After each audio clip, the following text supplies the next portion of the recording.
Welcome back to the Nadasha B channel. If you are someone out there who has been struggling on trying to figure out what shampoos to use, what deep conditioners to use, what order to use them in, and how many times you need to be using them to get the perfect silk press, this video is for you. So I would highly suggest that you stay tuned from the beginning to the end, and we're going to go ahead and jump right into the video.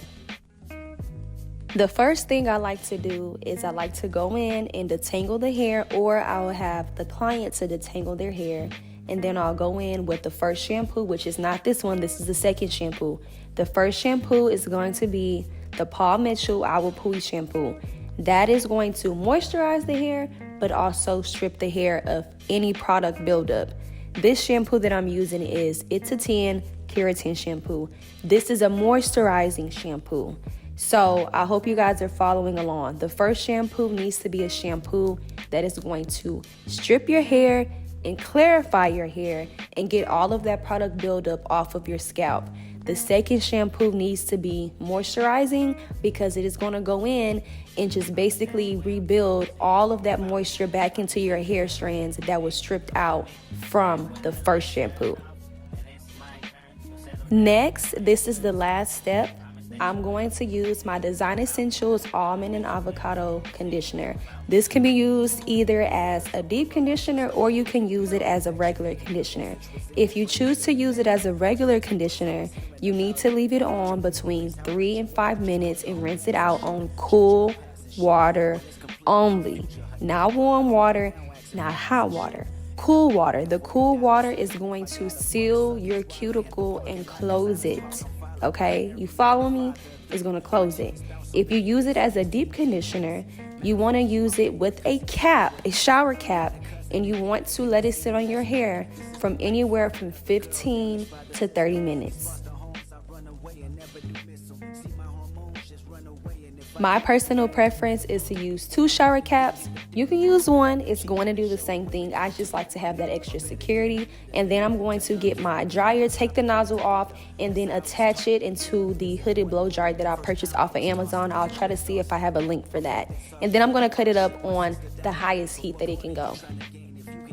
Now we jump into the products. So for the edges, I'm going to be using the Style Factor Edge Booster. Of course, I'm almost out of this. The Design Essentials Reflections Liquid Shine. This is a new product I'm going to be using. It's a thermal protectant and it acts as a serum. My leave-in conditioner right here from Morocco. And then the Sebastian Shaper Plus for my hairspray. Mingli put me onto this about 7 years ago and it is amazing. And now just my leave-in conditioner with some water in my water bottle. So I'm misting the hair with this.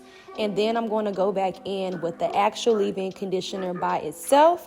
And then this is the thermal protectant and the serum. The top was a little messed up, so I ended up having to open it to put it on my hands like this. So now I am going to work this into each and every quadrant, and I'm making sure that I do not get this on the ends of the hair because I just put that leave-in conditioner on there and it is going to weigh the hair completely down and the silk press will not be silk pressing.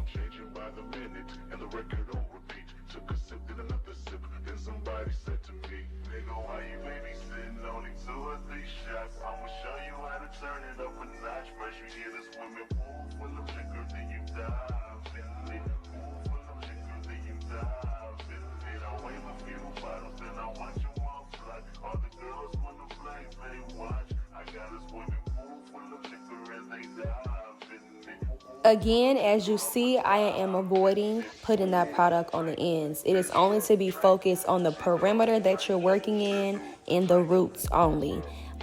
You want to avoid it also because as you see, I still have that product on my hands, and as I'm twisting, it's touching it on its own already. So you don't want to overcoat the ends of the hair because, again, it will not be silk pressing. It'll be very stiff and very weighed down and your hair will not move at all. So any product that involves it being a serum and also being a thermal protectant all in one, it does kind of have a tendency to get weighed down if you are not watching your proportions. So stay away from that because it'll really just end up being a waste of your time.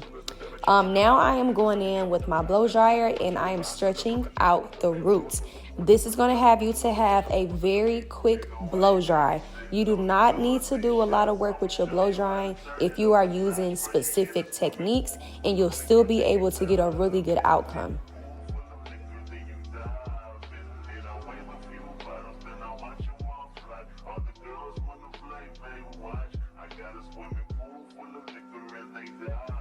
I'm parting the sections for you all so y'all can see just how straight those roots got from me holding the hair and applying tension and just angling that blow dryer onto the roots.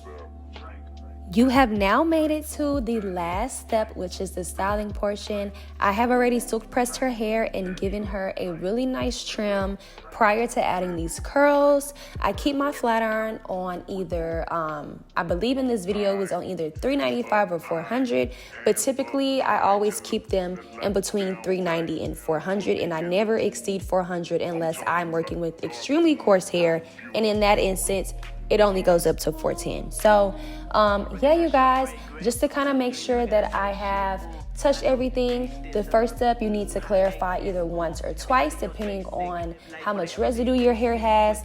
The second thing needs to be that moisturizing shampoo only once, and then lastly the conditioner, either a deep conditioner or you can use it as a regular conditioner. So that wraps up this video. I hope you guys enjoyed it. I know you're seeing a lot of different angles going on. I got my man behind the camera. You guys check him out. You can find him on YouTube at Bizway Media. I'll have it right here. And again, I hope you guys enjoyed it. This is the final look. Leave down your thoughts and comments, and I'll see you in my next video. Poetic justice. If I told you that a flower bloomed in a dark room, would you trust it? I mean, I write poems in these songs dedicated to you when you're in the mood for empathy. It's blood in my pen. Better yet, with your friends.